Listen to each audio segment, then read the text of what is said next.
சர்ச்சையில் சிக்கிய கிங்டம் படம். இலங்கை தமிழர்கள் குறித்த அவதூறு காட்சிகள். கைதாகிறாரா விஜய் தேவர்கொண்டா?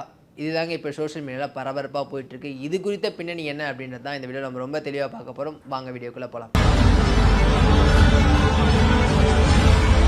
விஜய் தேவர்கொண்டா நடிப்பில் ஜூலை 31ஆம் தேதி வெளிவந்த திரைப்படம் தான் கிங்டம்.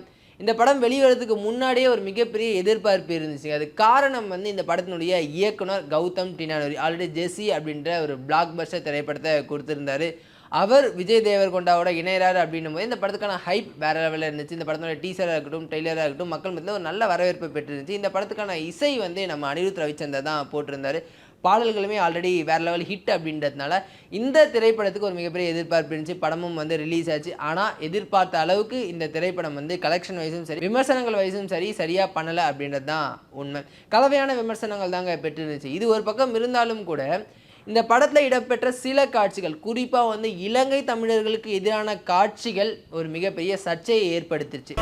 இந்த மண்ணிலேயே ஏதோ பிரச்சனை இருக்கு. மனுஷங்களை கூட ராட்சசர்களா மாத்திடுது. சோஷியல் மீடியால பல தமிழர்களும் இதை எதிர்த்து குரல் கொடுத்திருந்தாங்க. இலங்கையில் நடந்த இனப்படுகொலையை கொச்சைப்படுத்துற மாதிரியான விஷயங்களை நீங்கள் பண்ணியிருக்கீங்க. அங்கே நடந்த உண்மை வரலாறை நீங்கள் திருச்சி படத்தில் வச்சுருக்கீங்க அப்படின்ற மாதிரியான விஷயங்கள்லாம் பேசப்பட்டது. இது குறித்து நாம் தமிழர் கட்சியினுடைய தலைமை ஒருங்கிணைப்பாளர் சீமான் ஒரு அறிக்கையும் கொடுத்திருந்தார். இந்த மாதிரி உண்மைக்கு எதிரான விஷயங்களை நீங்கள் படத்தில் வச்சுருக்கீங்க, அதை உடனடியாக நீக்கணும். அப்படி நீக்கலை அப்படின்னா நாம் தமிழர் கட்சியின் சார்பாக தமிழகம் முழுவதும் போராட்டம் நடக்கும் அப்படின்ற ஒரு எச்சரிக்கையை விடுத்திருந்தார். இதுக்கு பயந்த படக்குழு உடனே நீதிமன்றத்துக்கு போனாங்க. இந்த மாதிரி எங்கள் படம் ரிலீஸ் ஆகிற தேட்டரில் எங்களுக்கு பாதுகாப்பு கொடுங்க, இந்த மாதிரி எங்களை அச்சுறுத்துறாங்க இப்படின்ற மாதிரியான விஷயங்கள்லாம் அவங்க சொல்லியிருந்தாங்க. இதுக்கெல்லாம் எக்ஸ்ட்ரீமாக பார்த்தீங்கன்னா ராமநாதபுரத்தில் கிங்டம் படத்தினுடைய பேனர்லாம் கிழிச்ச சம்பவங்கள்லாம் அந்த படக்குழுக்கு ஒரு மிகப்பெரிய அச்சத்தை ஏற்படுத்தி இருந்துச்சு.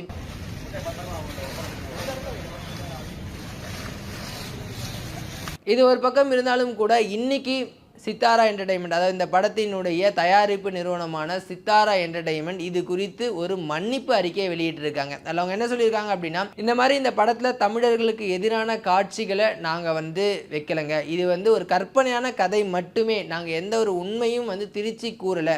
அப்படி ஒருவேளை எங்கள் படத்தினுடைய காட்சிகள் உங்களை காயப்படுத்தி இருந்தால் அதுக்கு நாங்கள் மன்னிப்பு கேட்டுக்கிறோம் அப்படின்ற மாதிரியான ஒரு அறிக்கையை கொடுத்துருக்காங்க. சரி, மன்னிப்பு கேட்டால் மட்டும் போதுமா? அந்த படத்துலேருந்து அந்த காட்சிகளை நீக்கணும் அப்படின்ட்டு இப்போ பலரும் திரும்ப சோஷியல் மீடியாவில் இதை ட்ரெண்ட் பண்ணிட்டு இருக்காங்க. நீங்கள் ஒரு உண்மையை மாற்றி சொல்கிறீங்க, வெறும் மன்னிப்பு கேட்டால் மட்டும் அது சரியாக போயிடுமா? அது எங்களுடைய உணர்வுகளை நீங்கள் காயப்படுத்துறீங்க, வெறும் மன்னிப்பு மட்டும் அதுக்கு போடுவாங்க. உடனே அந்த காட்சிகளை நீங்கள் நீக்கணும் அப்படின்ற ஒரு விஷயம் இப்போ போயிட்டுருக்கு. இதுக்கு படக்குழு எந்த மாதிரி ரியாக்ட் பண்ண போகிறாங்க அப்படின்றது தெரியல. இது ஒரு பக்கம் விஜய் தேவர்கொண்டா குறித்த சர்ச்சை போயிட்டுருக்கு. இன்னொரு பக்கம் இன்னைக்கு காலையில் ஹைதராபாத்தில் இருக்கக்கூடிய இடி அலுவலகத்தில் விஜய் தேவர்கொண்டா ஆஜராயிருக்காரு. அது என்ன மேட்டர் அப்படின்னா, சட்டவிரோத ஆன்லைன் சூதாட்ட செயலிகளை விளம்பரப்படுத்தியதற்காக விஜய் தேவர்கொண்டா, ராணா டகுபதி, பிரகாஷ் ராஜ் உள்ளிட்ட 26 பேர் மீது இடி எஃப்ஐஆர் பதிவு செஞ்சிருக்காங்க. அந்த வழக்கினோட விசாரணைக்காக தான் இன்னைக்கு விஜய் தேவர்கொண்டா ஆஜராகி இருக்காரு. இந்த வழக்கு இன்னும் எதை நோக்கி போயிட்டு இருக்கு அப்படின்னு தெரியல. ஒருவேளை குற்றம் நிரூபிக்கப்பட்டால் விஜய் தேவர்கொண்டா கைது ஆகிறதுக்கான வாய்ப்புகளும் இருக்கிறதாகவும் சொல்கிறாங்க. இந்த மாதிரி இன்னும் பல பிரபலங்களும் இதில் மாட்ட போகிறதாகவும் சொல்கிறாங்க. இந்த இஷ்யூஸ் எல்லாமே நீங்கள் பார்த்துருப்பீங்க. இந்த மாதிரி இலங்கை தமிழர்களுக்கு எதிரான காட்சிகளை வச்சது எந்த விதத்தில் நியாயம் அப்படின்றத நீங்கள் கீழே கமெண்ட் பண்ணுங்கள். மற்றொரு வீடியோ உங்களை சந்திக்கும் வரை உங்களை விடைபெறுவது உங்கள் நவீன். தேங்க்யூ.